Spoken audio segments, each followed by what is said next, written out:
Mr. Vidal, it's an honor to have you here. It's a pleasure Well, to be here in Austin, a city that I have never before visited. we welcome you, Thank you. and I welcome you particularly as the ambassador. I want to ask you to begin about your remarks at the Texas Book Festival Gala. That is why you are in Austin, for the Texas Book Festival. Yes. I'm going to try to distill them at some peril because you'll probably correct me. But the essence of what you said was that there was a deliberate effort to steal the 2004 presidential election in the state of Ohio. Right. And that Robert Kennedy, Jr., who wrote an article for Rolling Stone that was then, I believe, published as a book, alleged this, and with some facts he believes to back up that point. And you wrote a foreword to this. Is that correct? I wrote a foreword. John Conyers, a very distinguished member of the House of Representatives. From Michigan. From Michigan. Yes. And Conyers is the ranking Democrat on the Judiciary Committee of the House of Representatives. Yes. He is an honorable man, by no means a great partisan, and he decided, after all the reports that were coming in about how 2004 had been stolen like 2000 in Florida, with the same Diebold machinery, the electronic machines that can be so easily hacked, and were easily hacked in both Florida and then again later in Ohio. Ohio was the swing state. As he was only the minority chairman of the Judiciary Committee of the House of Representatives, he put together a team. Detectives, they went up there. They went from one polling booth to another. They interviewed everybody, except the one person who was in charge of the corruption of the election. And I pray that what I'm saying on television will lead to a lawsuit, because I would like to get Mr. Blackwell, now running for governor. He was the Secretary of State at the time. Secretary of State. Well, he just did everything wrong. And sneered at Congressman Conyers and his crew. He would not testify. We have entered a period in which nobody in government can ever be held accountable for anything, and everything is secret. Why? Well, the terrorists are watching us all the time, aren't they? Says Mr. Gonzalez. We can't give away our secrets to this nonsense. The American people, when I was a young man and in the Army of the United States, stationed in the Pacific, we were very skeptical kids. We didn't accept all this nonsense that we were being told. We can't tell you what we're doing.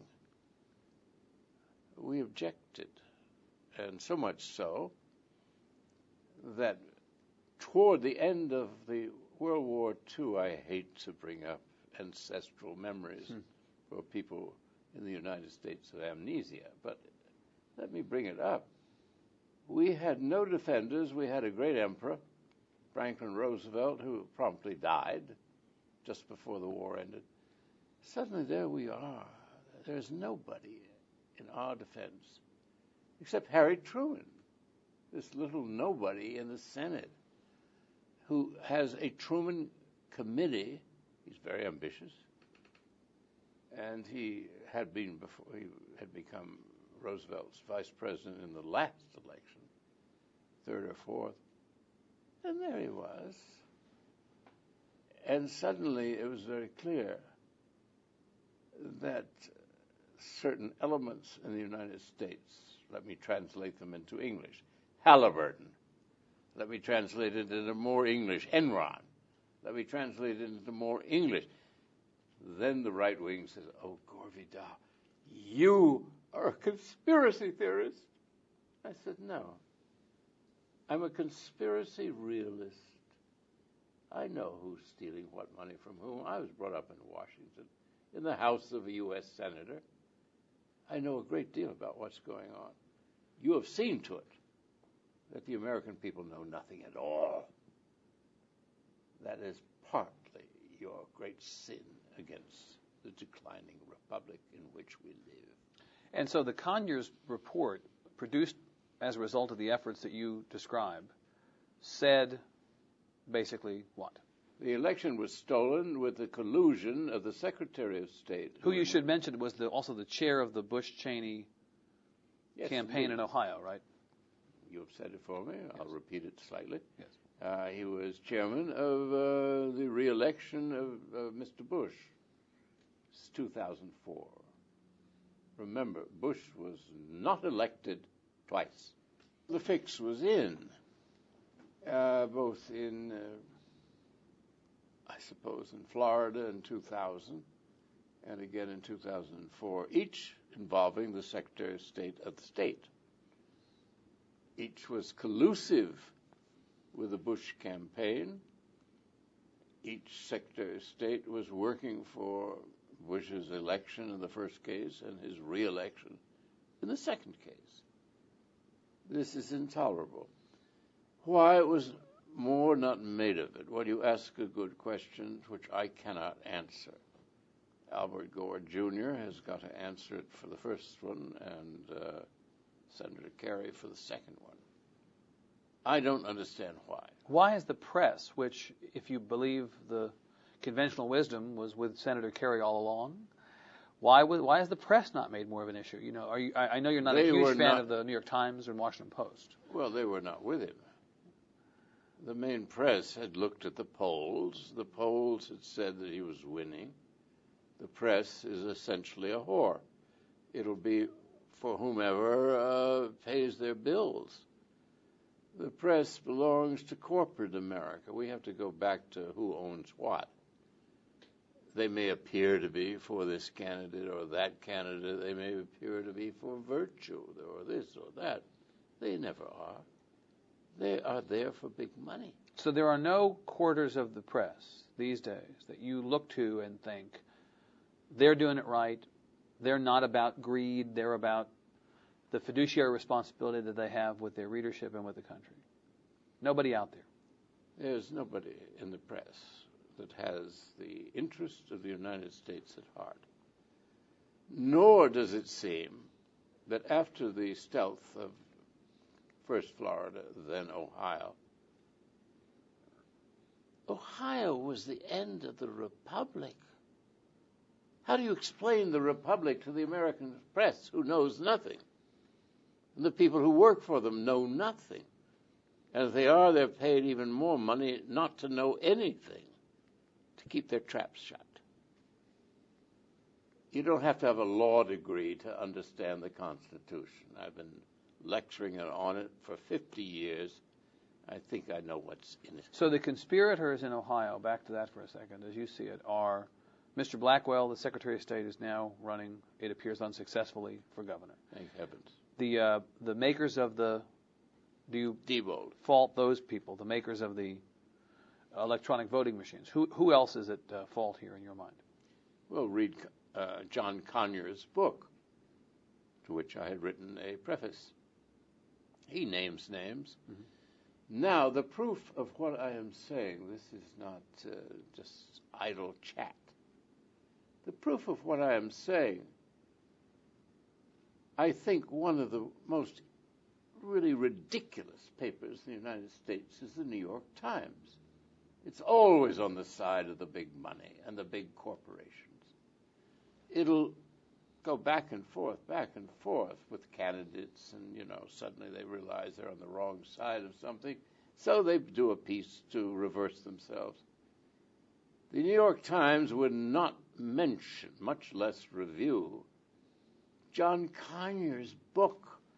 This is the respected Democratic head of the Judiciary Committee. The Washington Post never mentioned it. So they didn't. The Washington Post didn't review it. New York Times didn't review it. Yeah. The only national paper that did, and it's hardly national, is the poor Boston Globe. Always at least 2 beats behind everybody else. Now, of course, if I were in the White House, what I'd say is, you mean the New York Times, which revealed our wiretapping and surveillance? You mean the New York Times, which reveals secrets that causes us to seek redress against their reporters? Or the White House would say, you mean the Washington Times, which blew the lid off of the secret prisons that were bringing terrorists to in Europe? Washington Times, you brought up an alien well, the Washington Post. aspect. The Washington Post. Yeah. So because the White House takes the position that the Washington Post and the New York Times are allied against them. It sounds like that you take a different view of those papers. Well, that is the game they play. It's known as projection. I can remember in 2000, they were sending out the word just as they were about to rip off the election. Albert Gore is going to try to steal this election. My cousin Albert, you can't imagine him stealing a pen off the floor. This isn't in him. It's not Gorish. He was not about to steal anything, and they knew it. But they were going to steal the election from Albert Gore. So you begin by smearing him.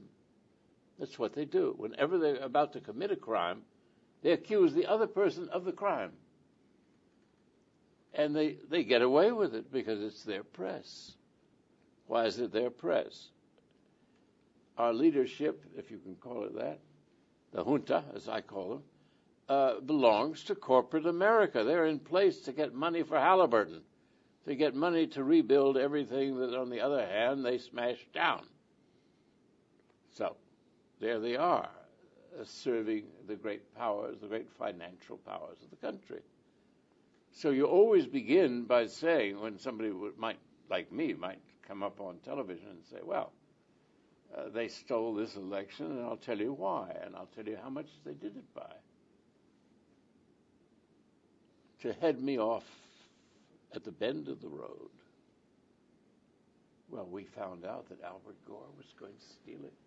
I mean, we had to act quickly. So maybe we weren't, entirely responsible, but thank God we saved us from the Gore dictatorship and gave us the Bush tyranny. Would Gore have been a good president, your cousin? Well, he wouldn't be as bad as what we have had. I mean, we have to think in negatives. Well, but would he have been a good president? Yes, because what was his campaign? In the coming Playboy, which will be out in 2 or 3 weeks, I have written a piece called 3 Senators Gore. Number 1 was the great Senator Gore, my grandfather. This is Thomas Pryor Gore. From Oklahoma. He invented Oklahoma. Wit of that sort runs in our family. He was their first senator. I say and he was against World War I, which most of the American people were, but Woodrow Wilson got us into it with the most insane slogan, "Make the world safe for democracy." It's like saying, make the world safe from dandruff. It's a slogan from advertising. It means nothing. Then my second Senator Gore was Albert's father, who lost his seat because he was opposed to the Vietnam War. What I'm trying to do is, people talk about the Bush dynasty. Well, I can only tell you the Gore dynasty is about 22 degrees higher IQ than every Bush involved in the world. They've done nothing but raise money for very peculiar oil deals in the state of Texas, where I'm so happy to be at this moment. And then the third Senator Gore is obviously Albert Jr. Albert Jr. Is he was he a better public servant than his father in your mind? I'm going to tell a story. I assume your people will cut my story out, but it's a funny one. Having just ensured that we won't. But that's all right. I'm not so sure of that. Yeah. But anyway, there was a great journalist called Murray Kempton, who would be perfectly unknown down here. Murray was at the New York Post when it was a liberal paper, and founded by Alexander Hamilton, of all people. And Murray was probably the best general journalist in the country, an enemy of Nixon, naturally. Time passes, and your old enemies often become friends. And in a way, Murray really was lost without Nixon in the White House. And I think Nixon was lost without Murray Kempton in the post, attacking him once a week. So comes the day that Nixon has resigned, he's out of office, and Murray is on his way out at the post. And the two guys get together. They decide to have lunch. Well, they found they had so much in common, each other. And it was a beguiling story. And Murray told me as follows when Bush #1 was elected president. And Murray rang up Nixon and said, "Would you like to have lunch today?" And Nixon said, "Yes, I think we should have lunch today. Yes, very important day." So the two guys have lunch. And Murray says, "Well, here is your favorite Republican politician is now the President of the United States. What shall we expect from George H.W. Q, XYZ, Kenny Bunkport, Bush?" In fact, who had been chair of the Republican National Committee when Nixon was. And also head of the CIA, president. and also ambassador to China. And I talked to Murray shortly after the lunch, so I got it pretty fresh. I said, "What did Nixon say about old man Bush?" And he and I are exact contemporaries. When I was a schoolboy at the Phillips Exeter Academy in New Hampshire, he was a schoolboy at the Phillips Andover Academy in Massachusetts. This is Bush the Elder. Bush the Elder. Yes. Each of us enlisted in the Second World War, which is more than could be said of the descendants. So Murray told me, he said, "Well, Murray, I must say, to give him his credits." And Nixon said, "Well," he said, "Bush, well, he's a complete non-entity. Nothing there. Just nothing there. He's the sort of person that you appoint things to, meaning CIA, ambassador to China, head of the Republican Party." And I said, "Well, yes, on the other hand, why do you appoint him if you think he's absolutely nobody?"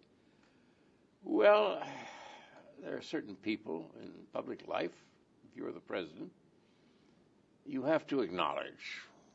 And that was how I acknowledged him. "What sort of president do you think he'll be?" said Murray. "Don't even think about it," said Nixon. Then Murray pursued the subject, and he said, "Well, what kind of character does he have?" Nixon didn't care things about character, for heaven's sakes. "Well, I don't know. I mean, these are abstract questions that Richard M. Nixon didn't like." But Nixon said, "There's nobody there. But now Barbara, she's really vindictive," which was the highest praise Richard M. Nixon could give anybody. He knows from vindictive. He knows. Yeah. Right. So that was the beginning of that administration, as viewed by Murray Kempton, our best journalist at that time. We have a few minutes left. I want to ask you, as you look ahead to the next presidential election, which is 2 years out, do you have any hope? Do you see anybody who might run or who might be persuaded to run in whom you have confidence or for whom you have affection? May I persuade you never to ask such a question again of anyone? You might be able to, but I'm curious to know why that's a bad question. I'll tell you. The American people have been so infantilized, particularly by television, that they have no information on any subject or actually any person. They don't know anything. They are spun. To keep them infantile, our rulers make sure that questions such as you just asked me are asked. Why is that? Why shouldn't we find out Well, who we you should like? find a nice, if you could only find a really nice man or woman. Well, how about somebody really nice person? How about somebody you believe in? How about somebody who you believe could lead the country? How would you know if they could, because the press will not tell you what they represent? Well, here you have an opportunity to tell us, or to tell people who are Well, watching I'd have the to show. begin an hour ago All right. So, to spell it out. so I'm going to take from that there is no short answer, at least, and possibly no answer at all to that question. No, and it's a dangerous question. Everybody's excited by Obama, whatever he's called. Well, he's an attractive guy, so what?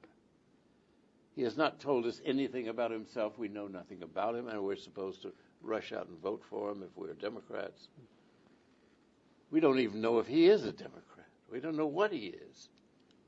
Who was the last person who struck you as a good person to be in public life? Is that a fair question to ask? Yeah. George McGovern. He was a gentleman and he was a war hero. And he's my generation, and I was in the same war. Those of us in World War II had an idea of who the other guys were, and he was great. Right. But we have to go back 34 years to the last candidate for president who you felt some kinship with. Yes. Right. And even then it wasn't complete. I would have liked him to have more of a political view of the world, which he didn't have. Okay. Well, if you're through Austin again, and I hope you are, maybe we can pick up the conversation and begin with the bad question and give you enough time to answer it. How about that? Give you enough time to ask it. Okay. Mr. Vidal, thank you very much. Good luck with your book and your tour. Thank you.